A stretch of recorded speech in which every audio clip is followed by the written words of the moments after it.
just wanted to say...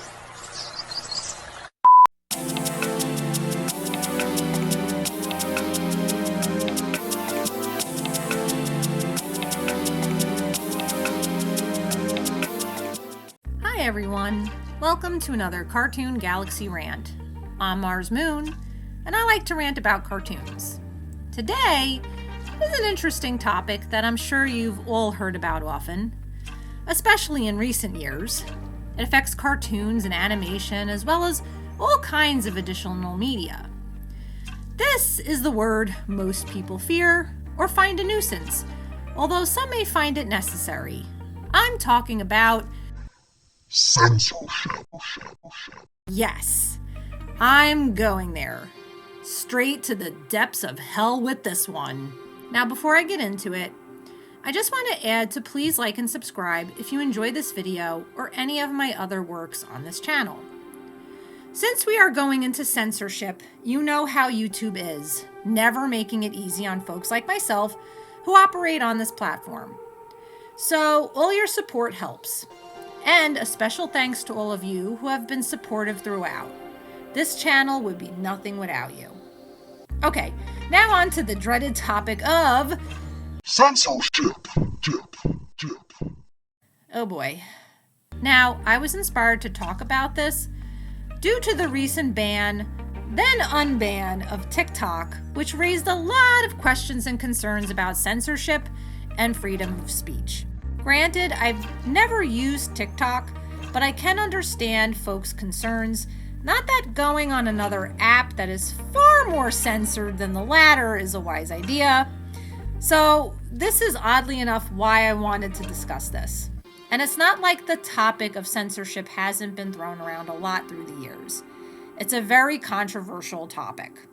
Now, mostly in this video, I want to get into whether censorship is truly this helpful measure to protect audiences from all sorts of things that can be offensive, or if it is actually something that acts like it is doing all those things, but is, in reality, controlling the narrative of creators and preventing people from having the freedoms they should have in terms of sharing what they want within media. Now, I'm not going to touch upon news outlets and things like that. It's too icky for my taste, and that is a whole other bag of worms. I just want to straight up focus on entertainment. TV shows, movies, video games, and especially anything with animation because, that's my thing, you know? But before I do, I think first we need to have an understanding of what censorship is, how it started, and most of all, what freedom of speech even is. You know, the thing that a lot of folks fear censorship is infringing on.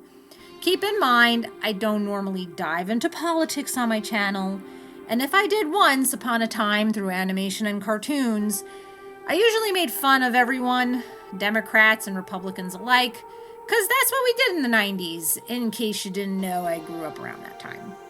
Politicians, no matter what side they're on, are just fun to make fun of. What can I say?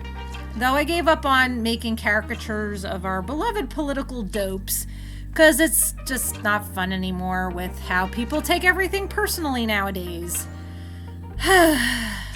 Anywho, yeah, I will have to bring up politics up a little bit in this video for obvious reasons. After all, censorship does mostly get enforced by our leaders, not just in the US, but all countries around the world. And although individuals can push censorship on their own, the government does kind of get the last and final say in most cases, unfortunately. But once again, as I talk about this topic, I don't want to take any political sides. You know, the usual, but the Democrats did this and the Republicans did that. Because after all, they're all captains of the same ship, whether we like it or not. And they're going to steer this ship in whatever direction they please, whether we like it or not. So us taking sides really becomes a waste of energy and, in a way, a risky endeavor.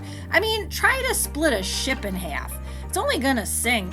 So yeah, just going to talk about the policies and nothing else. Phew, okay, that was a mouthful. So let's actually start with our understanding of freedom of speech, which is the First Amendment of the U.S. Constitution. A lot of folks already know the general meaning of freedom of speech. I mean, after all, it's in the title.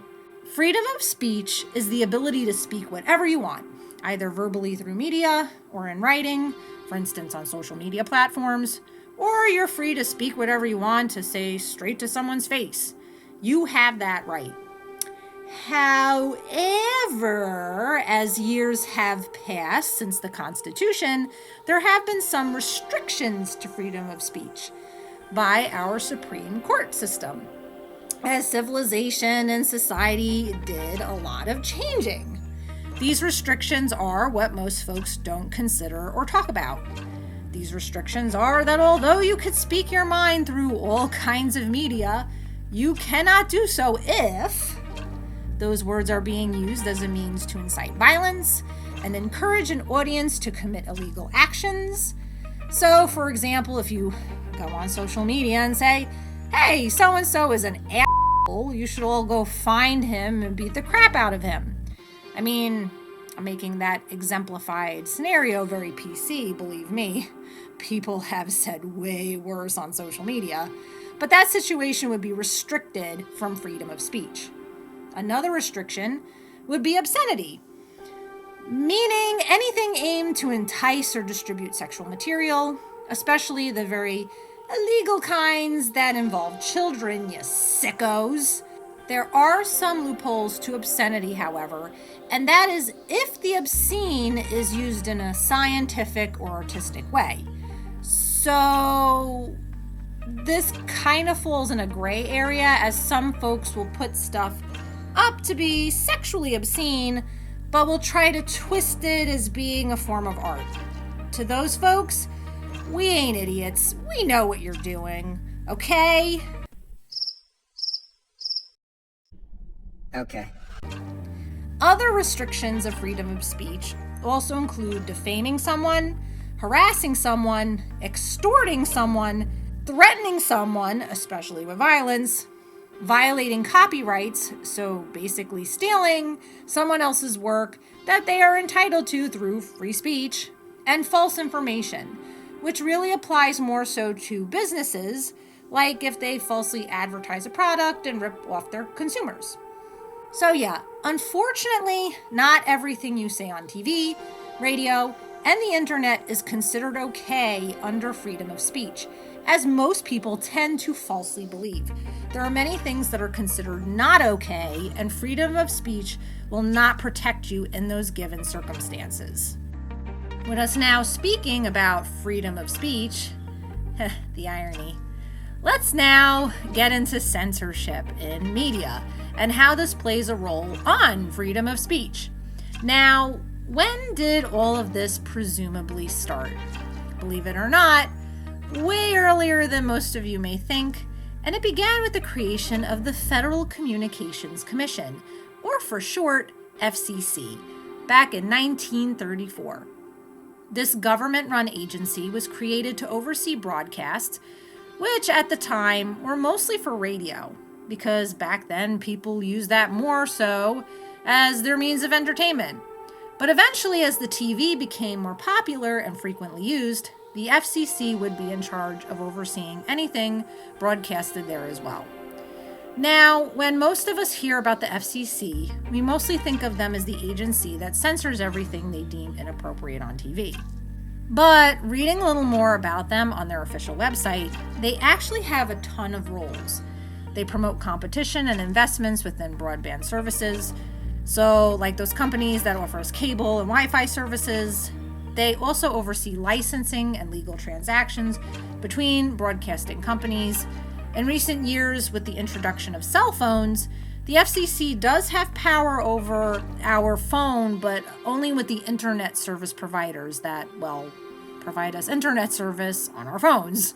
In no way does the FCC regulate what is said or shown on internet platforms. They do so only for what is broadcasted on TV and radio. However, and this is the funny thing, according to the FCC website, they state that they do not censor. But but it does make sure that nothing obscene or indecent is exhibited in anything broadcasted. The FCC is limited in what they could say is unfit for media due to the First Amendment, freedom of speech. And this is why they are not allowed to censor material, according to them. So, in other words, they can only disallow the restrictions that we talked about earlier in the First Amendment. By doing so, they're technically not censoring anything. They're just making sure everything isn't bad for public audience, while still keeping in line with the First Amendment rules. Therefore, networks and broadcasters are given the freedom to broadcast what they deem appropriate to air, with only the FCC stepping in if they find anything that may have any forms of obscenity in it, which could result in warnings and fines if broadcasters do not comply to these rules. So you can imagine networks were playing it safe so they would not feel the repercussions from the FCC, which in actuality was a rare occurrence. In fact, the first ever time they fined anyone was in 1990, fining Infinity Broadcasting for indecent material exhibited on The Howard Stern Show. No surprise there. This situation was after the FCC investigated the show and changed its guidelines in 1987. Another situation in which someone was fined was with the infamous wardrobe malfunction that happened on a Super Bowl halftime show in 2004. Some of you guys probably remember that one too. So it's no wonder most shows we watched back in the day tried to stay clear of anything obscene, cursing, sexual content, and maybe even drug use. Now, you would think excessive violence, but it turns out that although the FCC did push for stricter regulations on violence in media, they were actually denied by the Supreme Court, who stated that violent media is actually protected under the First Amendment. This is because, in the words of the Supreme Court, the line between the transmission of ideas and mere entertainment is much too elusive for this court to draw. In other words, it's too difficult to differentiate and prove that the exhibition of violence in media is meant to influence others towards such acts, or if it is merely there for the sheer sake of entertainment alone. So yeah, although violence in media was, and still is here to stay, no obscenity is allowed, especially in children programming. Granted, as adults, we start to notice some of the tricky little innuendos added to cartoons for kids that technically weren't appropriate, but were said or shown in such a way that it went over kids' heads and apparently over the heads of execs of the local networks. For example, such things as this. Hey, Babarella, that's a pretty eensy-weensy, teeny-weeny polka dot thingy you got going there. Wanna do the monkey with me? But oh, we adults got the joke. Now, if you think the FCC had a say in what is considered appropriate and inappropriate, wait until you hear about this nonprofit organization called the Parents Television Council, or the PTC, that started in 1995 and was founded by a political figure by the name of, and I might butcher this name, I apologize, L. Brent Bozell III. If you are a 90s kid like me, you might be sort of familiar with this agency and the influence it had on television, especially kids' television. Their main goal was, and still is, to keep obscenity out of media and make everything family-friendly. However, instead of through regulation like the FCC, they do this through research, pushing pressure campaigns on programming, broadcasters, and sponsors, sending countless letters to advertising sponsors and to the FCC, who does make a matter of taking public complaints. Currently, they're also making strides against things on the internet that, well, they deem inappropriate. From the time of making this video, in fact, they already got their eyes on TikTok and its negative impact on kids. Now, I definitely have quite an abundance of opinions about the FCC and the PTC that I want to share, but I will save that for a little bit later, so just be patient. Because there are two other groups I want to address that also plays a role on media control. And this is not for television media, This is for video game media, and in time, social media. Oh God, help me with that last one. Video games, as probably most you may know, has had quite its fair share of attacks by government officials and activists trying to censor anything they consider violent. This may have been due to certain studies done since the 1970s that specified when young kids watch violent media, they in turn become more aggressive and desensitized to violence. Now, I haven't looked at the actual studies word for word myself, but with some of my experience in science and how experiments and scientific research works, I'm quite curious if these studies factored in other influences that could also result in the behaviors of these subjects, the young kids that they studied. Such factors being maybe home environments. Perhaps these could have played a role on their mannerisms as well. So once we can actually look at those studies word for word, it's hard to determine the true accuracy of their results. But politicians and activists just took it at face value and wanted to eliminate violent media. Some such persons are an activist by the name of Jack Thompson, who actually sued such game companies as Rockstar and Take-Two, hoping this action would ban their games. This was, of course, a failure. And another person responsible for this kind of censorship is none other than the governor himself, Arnold Schwarzenegger, who wanted to create a law to ban the sale of violent video games to young consumers. How odd when you literally acted in violent films for most of your career. You know, you can say he tried to terminate the chances of kids ever playing violent video games. Don't do that. You bet that in both instances, though, Arnie and Jackie were faced with a losing battle. Just like with the FCC, the Supreme Court said that it was against the First Amendment. Sorry, Arnie, maybe in the year 2029. Lastly, let's get into social media. Oh, where do I even begin? So, after recounting all these past moments of censorship or attempted censorship, they all were either pushed by the hands of government, nonprofit organizations, activists, or just some angry people who like to complain because they can. In the end, though, government does get the final say, whether it is the FCC hearing out public complaints and trying to regulate things, or the Supreme Court deciding whether such censorship acts are deemed acceptable under the First Amendment. In some instances, companies also have their influence, as you have places like the PTC able to complain to corporate sponsors who could potentially back out of advertising and thus cause a change in what a network is airing. Well, social media is all corporation. As I mentioned earlier, the FCC has absolutely no control or say in social media outlets. The only one monitoring what gets posted are the people running these platforms. And this is a scary thought because, as you may know, companies tend to go where the money flows and really could care less about whether what you put on their platform is considered illegal or not. Unless there is something severe enough that the government can step in, like in the case of when YouTube was fined by the Federal Trade Commission for collecting children's personal information and using it for advertising purposes. So yeah, if another organization or politician or some rich son of a bitch were to offer these social media giants a wad of cash just to make sure they censor the things they don't want people to see, you better believe they'll do it. And folks have reported some unfair censoring of material that in no way broke First Amendment rules. At least that is allegedly. So if this is the case, what can be done about this? So now this is where I'm going to share my thoughts.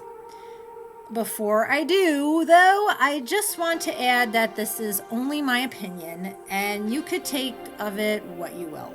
You guys are also welcome to disagree with me or have your own thoughts to add, and you can share those thoughts down in the comments. Just one thing, please keep it civil.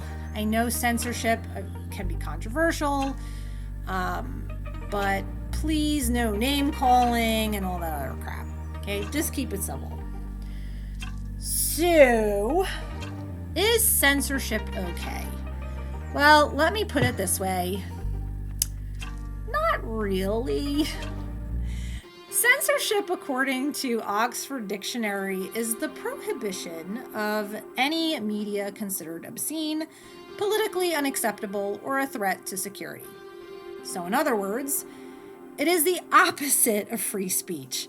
However, we do know that there are restrictions to freedom of speech that include obscenity and threatening content. So, if you think about that, this would make censorship okay, right?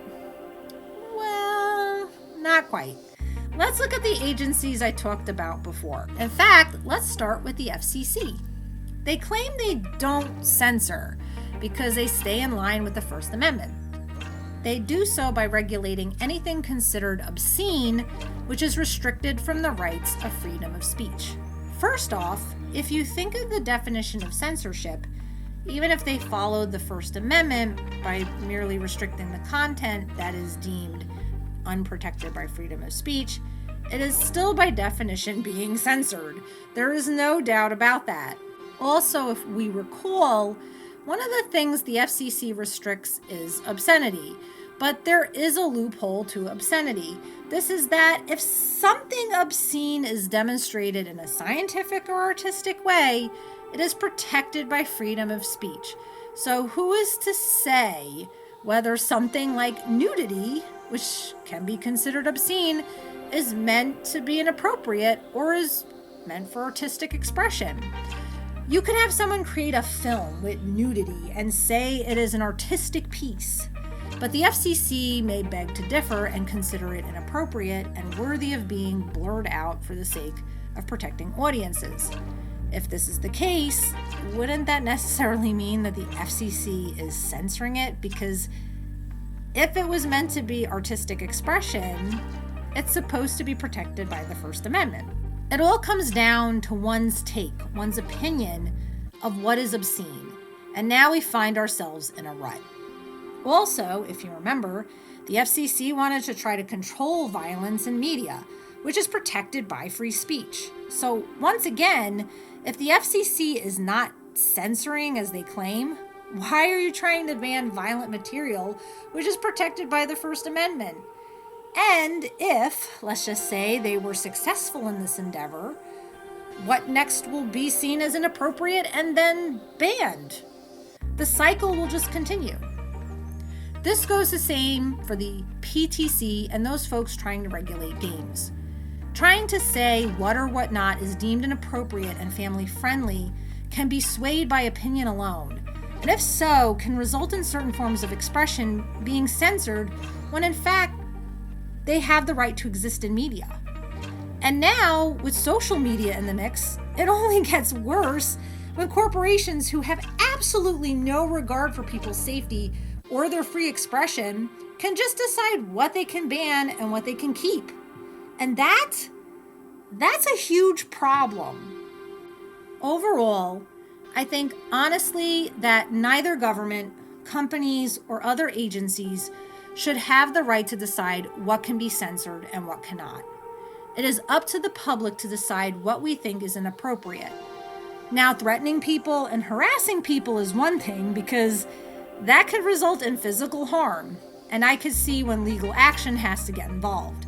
But when it comes to obscene material, which yes, can be a problem, especially if kids watch this kind of stuff, it should not be a deciding factor for our government.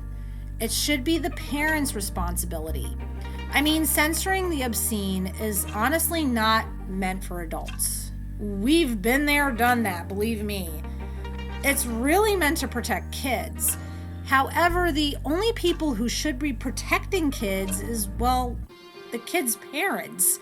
I mean, if the government knocked on your door and said, hey, we want to take your kids from you so we could protect them from whatever, would you just say, sure, why not? You know what you're doing. You wouldn't do that. You'd be like, God, no, these are my freaking kids. Back off, bitch. If that's the case, why are you allowing the government to control what is okay for your kids to watch? That's up to you. Hell, even with censorship existing in our media, I know many kids that still watch things that they really shouldn't be watching because their parents just let them. So much for censorship working, am I right? The same goes for social media. We all know it really isn't that great for children, especially really young children. In fact, at such a young age, they can actually get really addicted to social media and any of that technology, iPads, phones, and all that stuff.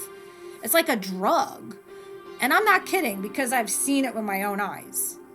The government wants to step up and change this, banning things like TikTok. And that's just a start. How about parents just tell their kids, nope, we're not using that app today or ever? And believe me, these kids will bitch and complain like kids do. No one said being a parent is easy.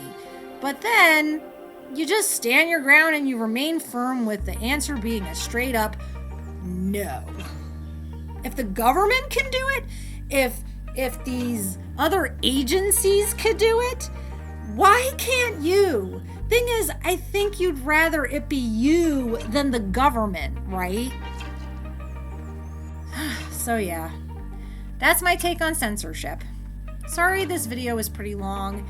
And yeah, I know this is a topic pretty out of what I tend to talk about, but I feel it really does relate to a lot of the stuff I bring up in my videos, cartoons being a huge part of media and all. And this has been something that's been on my mind for some time, so I think it was about time I talk about it. Anyway, hope you found this interesting, maybe informative. And as I mentioned earlier, let me know what you guys think in the comments below. With that being said, thanks again for watching. Take care and peace out.